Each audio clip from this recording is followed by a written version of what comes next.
एक जिज्ञासु विद्यार्थी ने एक दिन एक साधु से पूछा, आपके जीवन में इतनी शांति और आनंद क्यों है और मेरे जीवन में सिर्फ अशांति ही क्यों है। साधु मुस्कुराए, उनकी मुस्कान में जैसे युगों की यात्रा ठहरी थी। फिर वे धीरे से बोले, क्योंकि मैं अपने होने से राजी हूँ और तुम अपने होने से दुखी, बस इसी में सारा अंतर छुपा है। वह जिज्ञासु फिर भी नहीं माना और बोला, ठीक है कि आप अपने होने से संतुष्ट हो, पर कोई तरकीब तो बताओ जिससे मैं भी वैसा हो सकूं। साधु ने उसके तरफ देखते हुए कहा, कोई तरकीब नहीं जानता मैं, लेकिन आओ मेरे साथ जंगल की तरफ चलो। दोनों जंगल की तरफ चले। साधु ने पास की झाड़ियों की ओर इशारा किया, देखो ये झाड़ छोटा है, वह झाड़ बड़ा, मगर मैंने कभी इन दोनों को झगड़ते नहीं देखा, न कभी ये शिकायत करते कि मैं छोटा हूँ और वह बड़ा। प्रकृति के पास कोई तरकीब नहीं है, केवल स्वीकृति है और वही से शांति जन्म लेती है। साधु पेड़ की छांव में बैठ गए। उनकी आंखें समय से पार कहीं देख रही थी। उन्होंने कहा, 30 वर्षों से मैं यहीं रहता हूँ, इन्हीं पेड़ों के बीच। मैंने कभी नहीं देखा कि छोटा पेड़ अपने होने से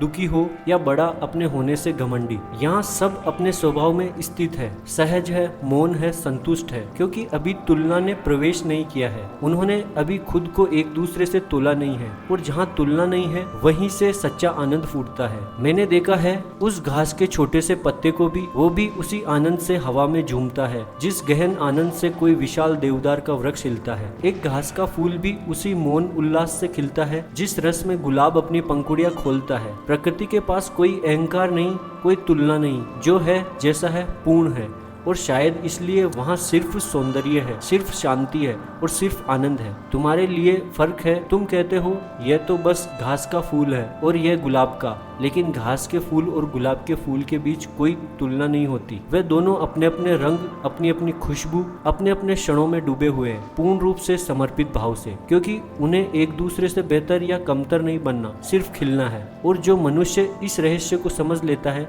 कि जीवन कोई दौड़ नहीं बल्कि एक राग है, वो तुलना छोड़ देता है, और जो तुलना छोड़ देता है वह मग्न हो जाता है, और जो मग्न हो जाता है वही सच में सफल होता है।